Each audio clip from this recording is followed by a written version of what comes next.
All right, welcome back to the Top Step. We have got the San Juan Seltzer interview, and I've got three of my favorites. It is good to see these three men who, we're talking bullpen. I am ready to hear some stories, fellas. We've got Gabe Speier, Trent Thornton, and Saucedo. By the way, Sauce, you've been on this show before. I have. Did you enjoy the time? I did. Yeah. You were on the IL at the time. Yeah. And it was right after the little viral clip.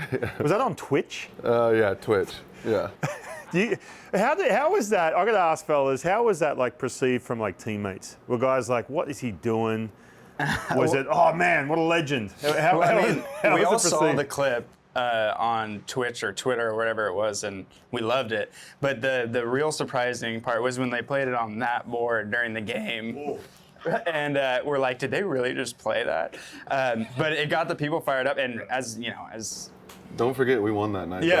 we came back and won. So We were fired up. We were juiced. So We were ready to you go. guys weren't like when they put it on the screen, because I was thinking this too. Because I remember, look, back in the day, I mean, I'm sure you guys have the same thing. You probably rip each other, and if you're doing anything sort of like extracurricular, anything that's kind of out of your, I know he's different, right? He's different to most. But if you're doing anything out of sort of like, you're sort of, breaking out of your comfort zone a little bit, your teammates are going to give you a bit of a ripping. And he ripped it, like, and it was like, what are you doing? Or you guys were fired up from it? No, we were fired up. Nice. yeah, they texted the group chat and they were like, they all said the same thing, like, like they just were like sending the same quotes that I was saying in the Twitch. So I don't think anybody really minded it that much. So Yeah. Are you guys, when you guys hit the road, head out on the road, you guys, is this like the crew, you guys hanging out on the road a lot? Yeah. I mean, I would say our bullpen as a unit is pretty close. whole bullpen? Yeah, like we vibe very well together. Yeah, absolutely. Is that rare? Like, I know you guys come from different teams, from the Blue Jays or the Royals. You ever had a situation where it hasn't been that way? Because I went sort of back and forth, man, like where you have that, like, the bullpen was all tight, but then you'd have that one or two guys who were, maybe they're struggling or something changes, and all of a sudden you're like, oh, there's kind of that separation. I mean, I think, Trent can attest to this. Like when we were with the Blue Jays, like I didn't really talk that much, which I know is surprising. But yeah, I was pretty quiet. Like a lot of people thought I was a mute. So and I just think that like I didn't really feel like I had a place there. Like nothing against the guys, but it just like, I don't know, it didn't really mesh until like we got here. And I think like just because like the Mariners emphasize it so much on like personality, right, that like they find the right guys and like it's really easy to mesh. Like was that because you're like rookie, like stay in your place? Yeah, and that I think stuff? we had a lot of like older guys on that team too. So I was just kind of like trying to find a place, and like I didn't really know how to, if I could be myself, because I could be perceived in a weird way. Like so, I just kind of kept to myself until I got here, and so like that's I think letting everybody be who they want to be is, I think, a huge thing and why this bullpen has had success. When you were on the show last year, you talked about something, I'll never forget it. I've asked Woody about this, and I've asked other guys too about it, and I've asked other guys from different organizations. You said you had a meeting, and you mentioned Trent. I know, Gabe, you're in the same situation. You come from another organization where you may have had some struggles or whatever it was, and you come in, you have that meeting, and you walked out of there and said to Trent, you're like, hey, have you ever had a meeting like this with a different organization? He's like, no way. Can you explain, Trent, I'll ask with you, can you explain what that was? I mean, you're coming off a couple of years with the Blue Jays, whatever, you may have gone through struggles or whatever it may have been. What was different when you got to the Mariners with that meeting? It's a confidence thing. I think the Mariners pitching organization as a whole does such a good job of like breathing confidence down your throat. Like, we're all here for a reason. We all have good stuff, like, or we wouldn't be in the big leagues. But Seattle takes what you're good at, enhances it. The things you want to work on, they know how to like help you do everything. But it's like you're having that elite level of confidence while you're doing it, and every guy in the bullpen has your back. So it's like you're not just winging things. It's like there's a reason and a purpose for everything that we're doing. And especially for me personally, like when I got over here, like Woody and Trent, like just opened my eyes to like what pitching really is, and you become more of a complete pitcher. You know how to like dissect the game and your use your repertoire to your advantage, and the percentages of everything, and just them showing that you're a true investment and that they want the most out of you and to maximize your potential, like you feel like they truly believe in you. And I think they do. I think all you guys would attest to that. Like they believe in you. They're when your name is called, there's a reason you're on the mound. And just feeling that and experiencing that for like the first time consistently, it was like, wow, like I am a big leaguer. I should be on the mound. Like I believe in myself. And that's such a cool feeling to have because like you feel like you're in control of yourself. I went to different organizations. I'd go in, they're like, oh yeah, we like your stuff. You know, we think you can make this team. That was it. And then you're just guessing the rest of the time. You know, and then I hear that, I'm like, hang on a second. But I ask dudes like with other organizations, they're like, dude, I'm gonna go. I don't know where I stand. Like 2 weeks into spring training, I don't know where I'm at. Like Gabe, like your first year you come over, and you're with the Mariners, coming off, you know, your time with the Royals, strike percentage was through the roof, right? And I'm looking at that, and you had made some comments. Anytime I heard you talk to, reporters, or whatever, like, oh, well, hey, being inside the strike zone. I was like, no, that's not that simple though. Like, what was it? Was it something specific that was said in that meeting when you got with the Mariners to say, all right, now I can just live in the strike zone? Yeah, I mean, my time with the Royals, I was just kind of figuring it out, trying to get big league hitters out, trying to be perfect. And I had some success and some, not success, bad times. And I came here and they showed me the numbers, like what it does when you get ahead. And it was simple for me. I kind of just took it and ran with it and kind of made it my identity. Like, I guess before, my time with the Royals, I didn't really have like a direction. I was just out there trying to get guys out just any way I could. And then they kind of gave me these guidelines of, throw your strike ones, throw your, when the 1-1 counts as well. Yeah. And when you're in 2 strikes, punch outs will follow, good outings will follow, good, and then, ultimately at the end of the year, good year. And so they really just gave me those guidelines, something that I could follow and really just reach for and try to go out there and do, and this is who I am kind of deal. And, I was able to go out and do it. So, yeah. That's all well and good when you're sitting in a room, right? Like at the beginning of spring training. Yeah. But then all of a sudden you get into the season, and it's at one point, like last year, right? Like, Trent, you had a time where you struggled. Gabe, same thing. There was some injuries involved. You trying to, whatever you were doing over at first base, and then all of a sudden you end up on Twitch. But like at some point, there's like a struggle in there, right? Mid-season. Talk us through that process, man, because I've had teammates, myself, where it just gets derailed. Like there's no coming back because you're so in your head. How do you get through that point and finish up the year strong, and then get to a place? All of you went through arbitration this offseason. I want to get into that, but how do you get through those moments in the middle of the season? For me personally, I think like Woody and Trent do a phenomenal job of communicating. So like when I went through my rough stretch, like I want to say it was July, maybe a little bit of August. I'm looking at, am I doing my first pitch strikes? Am I winning the 1-1 counts? And I was winning them, but the results weren't showing what I was doing. So I was getting frustrated because I felt like I was doing the things that I wanted to do, but the results weren't following. So when I had these conversations with Trent and Woody, they're like, hey man, like don't overthink this. Like baseball happens like that. Like sometimes like luck just doesn't go your way. And I want to say the last like month and a half of the season, like I didn't let myself get into this deep, dark place. Like you have to kind of keep a straight eye of what you're trying to do, and things take care of themselves.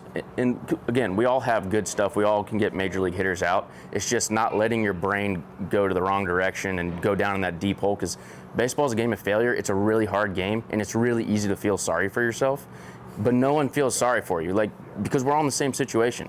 So that's kind of the crappy part. But like, if you're able to get yourself out of that and kind of stay on the track, it'll all weave itself out. Have you guys ever gotten into that place where you're just like, man, this is over in like a year. Like this is that, I'm getting DFA'd. Who knows where I'm going to be at?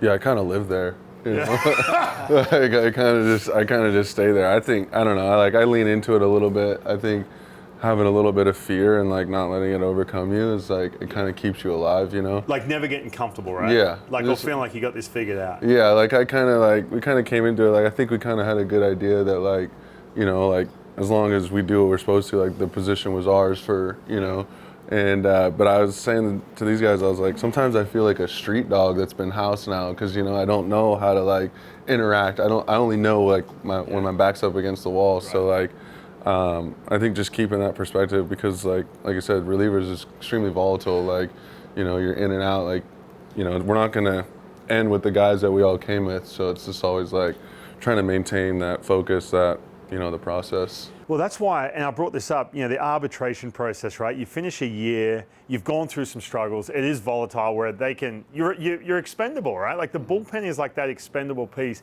But here we are, in the month of April right now, and the three of you are back here.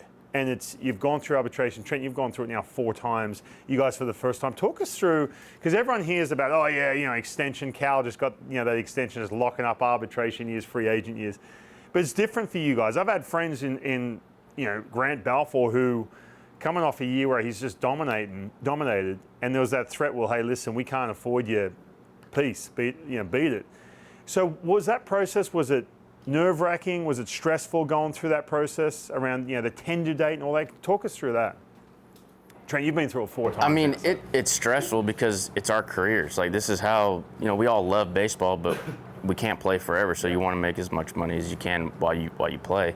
But I mean, baseball's become so analytical that they can look at numbers that we don't even know what they mean, but that's what they're using in these algorithms to tell you how much you're worth, and basically like bad mouth you say, hey, we don't think you're worth that much. And it's not a fun process to go through, because at the end of the day, baseball's a business.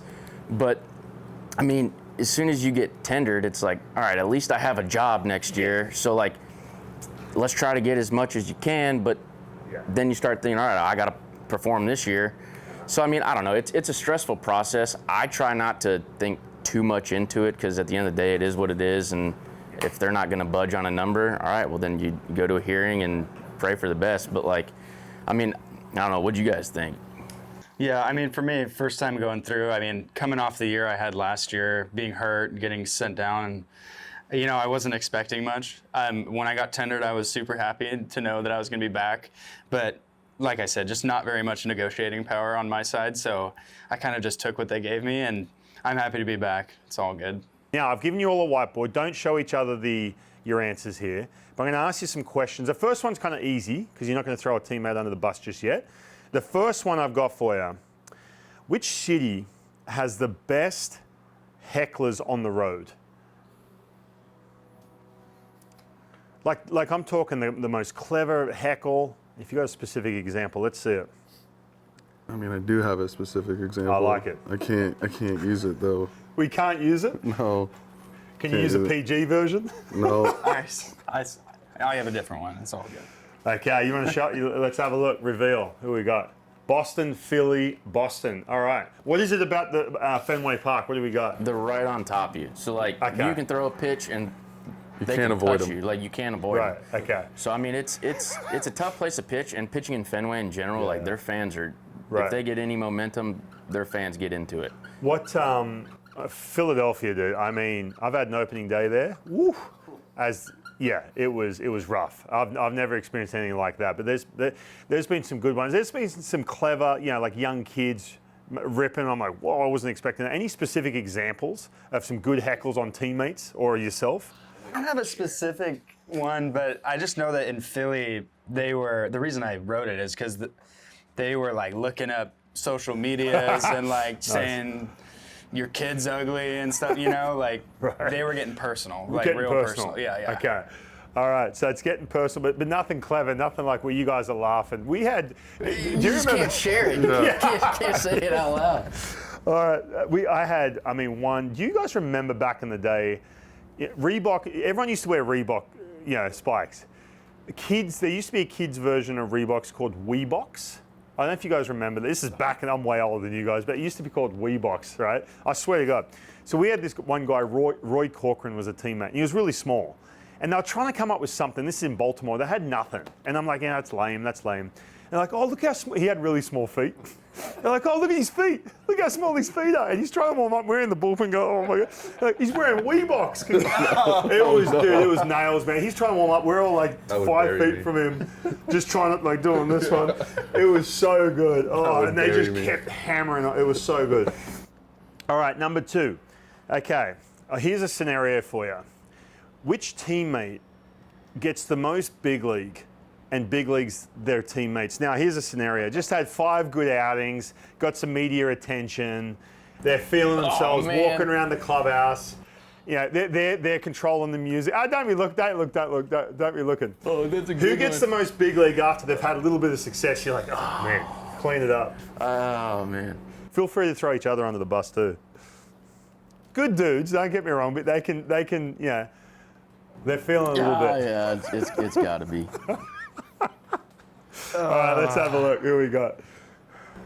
Troy. Did you say Troy? We got Oh my God. Dude, I should have invited Troy up. Troy Taylor, all right. So we're talking about a couple good outings, couple punches, a few tickets, and what? You got any specific examples? I mean, I'm just messing with Troy, to be honest, but His chest does get a little bit bigger. yeah. It just depends on how many times he mentions AA, and then he's like, back in AA. It's like, dude, we're in the big leagues, man. I like it. What, He wears Skechers, too. Yeah, he does. Okay, all right. Yeah, he's trying to be Clayton Kershaw. No, like we love Troy, though. We love got some Troy. Bryce Miller. Yeah, Bryce just gets louder. Okay, he gets louder. You when he know, has some yeah, it success. just gets more like talkative. Okay. You know. All right, well, I'll ask this one then. All right, who's the most pouty after they've struggled a little bit, walks around like rain cloud over their head? It's like, dude, just, you know, like it's just straight life or death. Like, here we go. All right, we don't be showing. We got me, Saucedo. All right, specific examples. What do we got? I mean, Don't talk to me. Don't approach. So are we will say talking this, after I will one say rough this. one? Like, He holds himself accountable, though. Okay, I like that. I will give him that. okay. I mean, yeah, you got to give him 24 hours. All right. So are we talking like, you know, a little bloop into the outfield, run scores, doesn't affect, like you've still got a 3-run lead and it's like, dude, we still won the game and he's just doing this one? Or is it like serious, like put it this way, you know how some dudes like the ERA goes up a little bit, but we still got the win. But they're still, yeah, good job. Yeah, we won. Yeah, good job. No, like, bro, we won. It's not like that. Sauce isn't a bad teammate. He's, you know, I consider Well, they know that to about be, team. you know, it's about the team. We want to win. Like when Gotcha. we win, we win. Yeah, I just wear it heavy. But yeah. I always think it's And my you- fault. and More of like a sometimes- blow up. Like we all have them. Like we've Okay. all had blow ups where we're like, we need time to just Right. decompress ourselves. Yeah. I've seen Sauce give up a run and be content, and I've seen Sauce give up a run and not be content. So it just, you got to read him, Okay. not the outing. It's more just reading him. All right. I think we have time for one more. Now, this is the How to Speak Australian segment brought to you by the Kangaroo and Kiwi Pub. If you go to @thetopstep.tv, you can play along and you can kind of guess and see, or you can tell me which one you think is the best when I'm going to give you this question. Now, Gabe Speier has a little bit of a leg up. Now, I knew your brother-in-law was a punter. I didn't realize he was one of the Aussies in the NFL. Yep.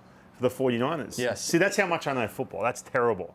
So you might have a leg up here. We'll see. Now, I was going to make this easy and give him a little like softball question, but I want you guys, I'm not going to show you here actually. I want you to draw, see how well you know the country of Australia. That's where I'm from, by the way. Draw Australia? I want you to draw the outline of Australia. Let's go. Let's see it. Oh no. Let's Pretty see much it. just. And I'll show you how it looks, and we're going to see who can do the best. Isn't it like there's like a point here? Good efforts here goes too. Down, and then it's like, Yikes. I'm already looking at some of these. it kind of looks like that. Looks like Texas. Dude, I want to stop doing things That's with good. Trent, like especially drawing I'm things. redoing mine. I think because I Trent just looks so recreated good. the USA. I was like, is that Florida? Just recreated the USA. Is that decent? Oh my gosh. All right, let's have a look. So That pisses Gabe me should off. have a leg up, man, or brother. I don't. You know what? All right. So turn them around. Let's have a look. Do I have to? These are pitiful. Florida's in. Oh my goodness. Did you just do? All right. I think Now, I I'm just going to did show you the USA. real deal. That's how it looks right there. Yeah, see, I that's what forgot I was the going island. for. That's what you. I had it okay. upside down. I forgot This that is little island Tasmania. there. This is called the Great Australian Bite, by the way. Okay. All right. So you guys are learning something. You just threw that on at the end. No, No, that was we- there. okay, That was fair it. enough, No, fair I'm just enough. kidding, All I'm right. kidding. You have to let me know which one. I just have to you'd like rotate to- it. This is. I just have to. It's just a rotation. Trent- Just Do you flip know it. no other country besides the You United got No, States? just like a flip baby- it. a Just baby- flip Flip it, it. yeah, okay. Yeah. We're good. That's pretty woeful. See, I'm glad I gave you a tough question. All right, that was the How to Speak Australian segment brought to you by the Kangaroo and Kiwi Aussie Pub. Go to @thetopstep.tv. Let me know which one you think was the best version of Australia. They're all pretty bad. Looks like that, by the way. Fellas, this was a blast, man. I'm wishing you guys all the best for 2025. Having a good year and good luck with everything. Appreciate it. Thank you.